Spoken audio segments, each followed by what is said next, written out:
Thank you both to Sasha and Sam for two fascinating and really relevant presentations. And I just want to begin with a sort of a sense of going back, because 5 years has gone really quickly. So in some ways it feels like it's been a long time, and in other ways it feels like we've kind of had this really rapid experience. And I suppose what's going to happen when we hand over to the new team in sort of December and January is a sense of loss that Kareem and I are going to share. I mean, there will be some kind of delights in not having Manuscript Central coming into our inboxes, but I think we can have a real sense of absence, because being editors of sociology has been about an experience of being at the heart of sociology community, being part of BSA. So we're definitely going to feel an absence. And what we'd like, I mean, looking back on this kind of 5 years that we've done, and we've been the longest editorial team in place, so I'm sure everyone's going to be glad to see the back of us, despite the nice things that Sasha and Sam have kind of said, and despite what we think have been, you know, us being in place at a time in which the journal's kind of thrived, and we can see that sort of idea of sociology going from sort of strength to strength since 2013. There's kind of a rising number of submissions. A rising number of submissions from overseas, from international sociologists. We've got this kind of really strong Twitter presence and social media presence now. And we have this enlivened website, the podcasts have been very much part of that. Both Sam and Sasha have kind of features on, have done the podcast with us, and excellent features on that website. One of the kind of aims that Kareem and I and the rest of the team have had is to kind of close the gap, as Kareem was saying, between the journal and the conference, and have this connected link here and have a presence. And we hope that we've kind of managed to achieve that, and this session is very much part of that ambition. We did a special issue around everyday sociology of everyday life, which we were really pleased with.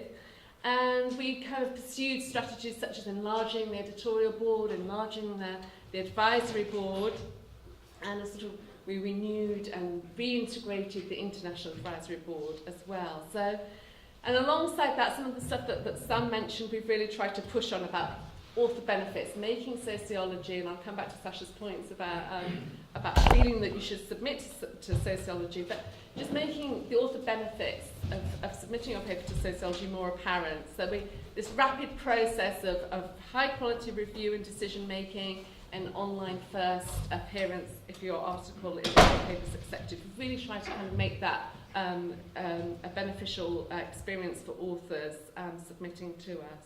And we've kind of brought in some stuff that other journals have, so it's not kind of completely a new original, but stuff like alt metrics and an idea that we really need to, even if your paper's not accepted, that your experience in receiving sort of high quality, thoughtful, constructive reviews is part of your experience of the journal. And we've kind of moved to a sort of free reviewer system to try and enhance and underscore that experience. So those are kind of what we maybe list as some of our achievements over the last few years. But kind of all that aside, obviously the main sort of value and work of the journal is to make sure that it's providing a forum in which you as sociologists are sort of getting your work into the public domain. And certainly when we were thinking about this provocation that we set ourselves to do, what is sociology for? We came up with these 3 answers about theoretically extending the discipline, about methodological innovation, and about sort of imaginative, inventive, sort of pioneer, frontier, whatever sort of label you want to give it, but the kind of new sociological thinking. That's what we kind of decided, that's the best sort of 3 areas that we would say we want to badge sociology as working in. And in that, looking, we have this kind of luxury of looking back over the issues that we've published, we've presided over as the editorial team. And I think Sasha and Sam's papers, both of 2 fantastic papers during our time as editors, and they really speak to all those, they tick all those boxes that we said define what we want the journal to be doing. And Sasha's work, she talked about the journal evolving, and I was thinking as I was listening to you, Sasha, about kind of how our individual sort of careers as sociologists also evolve over time. So nothing kind of stands still. And I was remembering my sort of my first kind of submission to sociology early on. I remember John Solomos was kind of my supervisor, he was kind of there in the background, and he said, yeah, send it off to sociology. I was like, really? Do you think? And so I sent off a sort of rather, basic paper, and sort of, not surprisingly, got a really nice letter back saying no. But the tone of that letter kind of stayed with me. And again, like you, Sasha, sort of carried a sort of sense which I would, resubmit to sociology at some kind of future point when I was in a different position.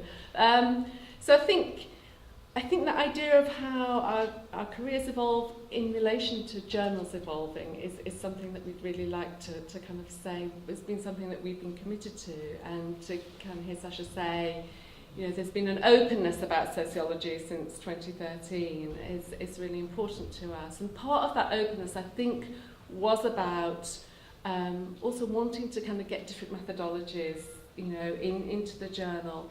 And so one of the reasons we were interested in your paper, featuring your paper, Sam, was because you did have this sort of quantitative-qualitative mix, which doesn't sound that radical, but as in the context of sociology, with its kind of prevailing qualitative orientation, is something that we really welcomed and something that we want to kind of continue to see happening.